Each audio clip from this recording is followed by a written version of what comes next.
Olá, amigos e amigas, estamos de volta aí com o nosso resumo nesta segunda-feira, dia 8 de dezembro de 2025, em meio à reviravolta. Como eu disse no meu bilhete desta segunda-feira, a montanha-russa em que virou o Tocantins deu mais um looping, né? E mudou tudo. O cenário está de ponta cabeça, depois eu quero avaliar com mais calma isso aí com vocês. Bom, vamos começar primeiro pelas informações do julgamento, quer dizer, então houve, como todos acompanharam, óbvio, houve a decisão do ministro Nunes Marques do Supremo Tribunal Federal, da segunda turma, o governador Wanderley Barbosa foi reempossado no cargo, e nessas quartas e quinta-feiras, a segunda turma vai fazer um julgamento virtual, né, o julgamento virtual do habeas corpus do governador Wanderley Barbosa. Eu conversei com bastante advogado experiente, o que eles dizem é o seguinte, que um juiz jamais coloca uma decisão dessa, monocrática, sem antes alinhavar isso aí com toda a turma. Então a expectativa é que deve ser referendada sem problema nenhum. Há uma grande expectativa de que a segunda turma mude o julgamento, o pessoal mais anti-Wanderley, vamos dizer assim, mas eu acho que vocês devem perder a esperança. Isso aí está muito bem alinhavado. Acho que a expectativa de ter uma mudança disso na turma é muito pequena, tá bom? Bom, vamos lá. O tabuleiro de perna para o ar, como eu disse, muda tudo. Quer dizer, até esse momento, até sexta-feira, quando o vice-governador Laurez Moreira estava no comando, ele era um candidato extremamente competitivo para o ano que vem, estou dizendo, as eleições. Com a saída dele e a volta do Wanderley, perde competitividade, óbvio. E quem ganha nessa mexida do tabuleiro muito são a senadora Dorinha, né? Pré-candidata a governador, que agora deve ser a candidata do Wanderley. O Amélio não deve mais ser o candidato a governador do Wanderley, o candidato deve ser a Dorinha. Isso também foi alinhavado politicamente. E ganha também o senador Eduardo Gomes. Os dois, como eu disse aqui no In Off sexta-feira, não terão mais que percorrer o espinhento caminho da oposição, mas a via pavimentada, confortável da situação como candidatos governistas. E o que acontece? Quando eu olho para o outro lado, pessoal, para ser sincero, eu não vejo adversário competitivo, né?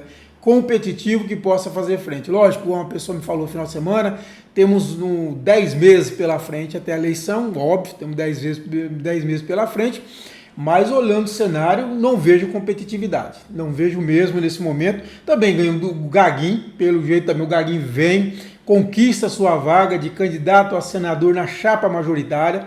Isso ficou uma coisa mais ou menos implícita no próprio discurso que o governador Wanderley fez ao chegar em Palmas, vindo de Brasília. Ele ficou sabendo na estrada, parou o carro, ajoelhou, agradeceu a Deus.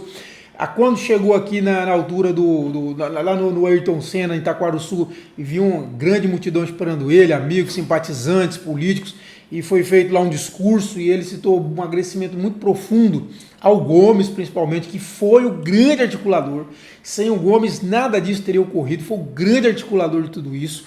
E a própria Dorinha e ao Gaguinho, né, que então tem uma chapa aí sinalizada. Lógico que agradeceu também o Ricardo Aires, o Felipe Martins, né, e ao Amélio. Eu vou fazer uma nota hoje no In Off, assim, o grande cara desse momento, assim, no ponto de vista da articulação política junto ao judiciário, é o Gomes. Do ponto de vista político interno aqui no Tocantins, chama Amélio Caires. Se não fosse o Amélio, o impeachment já tinha sido feito, já estava instalado, a situação já estava complicada. Enfim, o Amélio realmente segurou uma pressão enorme, ao contrário, por exemplo, do que o Tonho Andrade, quando da saída do Carles e entrou o Wanderley. Toinho não resistiu às primeiras pressões, ele cedeu e abriu o impeachment. O Amélio foi muito firme mesmo, tá bom? Então acho que ele também é um grande vencedor dessa história. Bom, dos perdedores, perdem aí, obviamente, o Laurez, que perde a competitividade fora do governo, lógico, Estou contando o cenário hoje, né? Essa montanha-russa pode dar mais um loop, né? Não sei o que vai acontecer. Em relação ao julgamento de que desse quarta e quinta-feira, eu não tenho dúvidas. Aí tá alinhavado, costurado, prego batido, ponta virada. Eu não acredito em mudança na segunda turma, não. Mas, não sei, né? Pode ter alguma outra coisa no caminho. Mas neste momento, e nesse looping de hoje, perdem aí o próprio Laurez, que perde a competitividade, era um candidato muito competitivo. O próprio Vicentinho Júnior, que tinha expectativa, já estava trabalhando muito para ser o candidato, um dos candidatos da chapa majoritária do Palácio, candidato a senador, e também o próprio perde também o próprio Irajá, também tinha certo, né, que era candidato a senador aí na chapa majoritária, perde muito, né? E com ele também o próprio irmão, o Iratã, né? O Iratã, candidato a deputado, pré-candidato a federal, que também contava muito com esse apoio do governo, né? Do governo para sua pré-candidatura a governador, a deputado federal. Do ponto de vista do grupo do Vanderlei, eu acho que perdeu força aí o Alexandre Guimarães. O Alexandre Guimarães, porque hoje os três maiores adversários internos dele aí do grupo estão no comando, né? Estão no comando, que são a Dorinha e o Gaguinho. Dois não querem nem ver o Alexandre Guimarães na frente, e o próprio Gomes, que também não tem lá muita simpatia, pelo que me falam, pelo Alexandre Guimarães. Então ele tem, para a candidatura a senador, ele vai ter que dar os pulos dele, sabe? Não vai ser fácil para conquistar essa vaga de senador, não. O Irajá, inclusive, foi para as redes sociais, fez um post, um tweet muito duro, falou que vivemos hoje, na sexta-feira ele postou, vivemos hoje o maior retrocesso na história do Tocantins. Vanderlei Barbosa volta à cena do crime e a comandar o maior balcão de negócios institucionalizado na história do Estado. Confio inteiramente na justiça de Deus e dos homens, disse o Irajá. O deputado, o PT também fez uma nota crítica. O ex-deputado Paulo Mourão, pré-candidato a senador ou a governador, também fez uma nota crítica. E do mais foi só elogios, né? O grupo todo do Vanderlei, os deputados, o Vilmar, o próprio Gaguinho, enfim, teve todo, Cláudia Leles e todo mundo com muitas comemorações. Agora, uma coisa que me chamou a atenção na fala do Vanderlei foi quando ele falou dos deputados estaduais. Ele agradeceu os deputados estaduais, como eu disse, né, foram fundamentais, principalmente o Amélio, mas também os deputados ficaram firmes com ele, né? Depois eu vou falar sobre isso também. Agora, ele disse que vai formar um grupo com os deputados estaduais que ficaram com ele, ou seja, tem um grupo aí que lascou, companheiro, vai ter problema.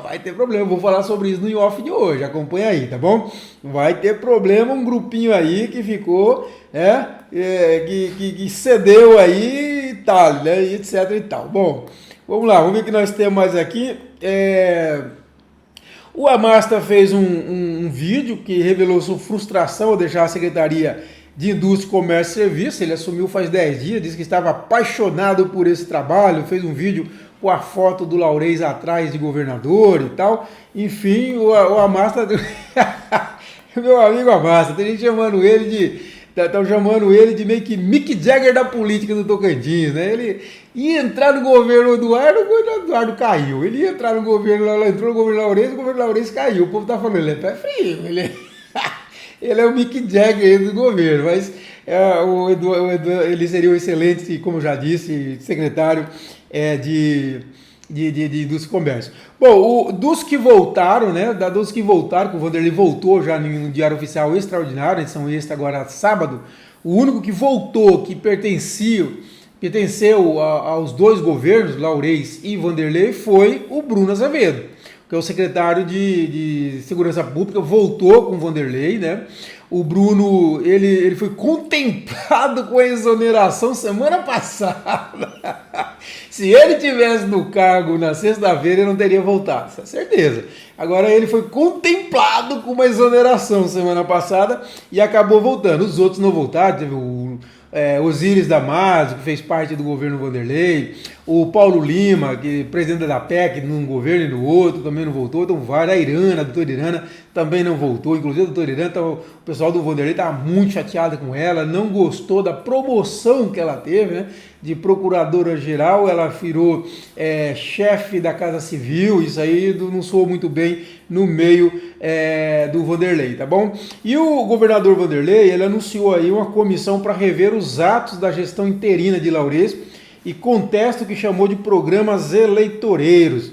Então, a criação da comissão para avaliar as ações adotadas na gestão interina foi um dos primeiros atos do governador Vanderlei, com retorno ao Palácio. O grupo será formado pela Procuradoria-Geral, Controladoria-Geral, Casa Civil, Secretaria do Planejamento e Fazenda. O trabalho consiste em avaliar os contratos celebrados e cancelados, pagamentos realizados e suspensos, entre outras atribuições promovidas nesses 93 dias. Segundo o secretário-chefe da Casa Civil, Deocleciano Gomes, o objetivo é garantir uma transição tranquila para que esses serviços essenciais como saúde, educação e segurança pública não sejam prejudicados e garantir ainda a retomada econômica, que teve uma queda de arrecadação de mais de 20% no período devido à falta de políticas públicas claras, afirmou aí o Deocleciano, tá bom? Entre as ações que serão avaliadas estão o decreto de emergência da saúde com dívidas prescritas e o anúncio de 417 milhões para os municípios, segundo o governo que entrou, voltou aí, sem previsão orçamentária. O lançamento de programas que considera eleitoreiros, como o Tocantins Presente, e a inauguração indevida de obras inacabadas também serão alvos de escrutínio da comissão. A gestão também destaca outros focos do grupo, como cancelamento do jovem trabalhador, substituição pelo jovem capacitado, o plano de saúde dos servidores públicos estaduais, Servir, e a rede integrada de proteção à mulher, que tem perdido veículos destinados pela bancada federal, aquela história das caminhonetes que eu trouxe aqui para vocês. A gestão do Laures falou de uma suposta irregularidade de 17 milhões de reais com o projeto, com o programa Jovem Trabalhador, né, que foi substituído pelo Jovem Capacitado. Então é bom também que seja esclarecido isso, né, se não tem nenhuma irregularidade, se está tudo certo, ok? Então são temas importantes aí para serem discutidos. É isso, pessoal, nesse novo turbilhão que nós entramos, né, nesse novo looping que dá a política do Tocantins, essa montanha russa, né? Eu convido vocês a meu bilhete de hoje, falo sobre essa questão, importante nós pensarmos o Tocantins nesse momento, não interesse de grupo A, de grupo B. Eu acho que para nós tocantinenses o importante é o Tocantins, que precisam de um máximo de estabilidade para o Estado, de que o governador Vanderlei Barbosa tem muita responsabilidade nesse momento de reequilibrar as contas para entregar o governo de forma equilibrada para o próximo governante. Isso é muito importante, a gente não pode perder essa bênção que foi de conquistar a estabilidade fiscal, sabe? Isso aí para mim é uma coisa muito importante.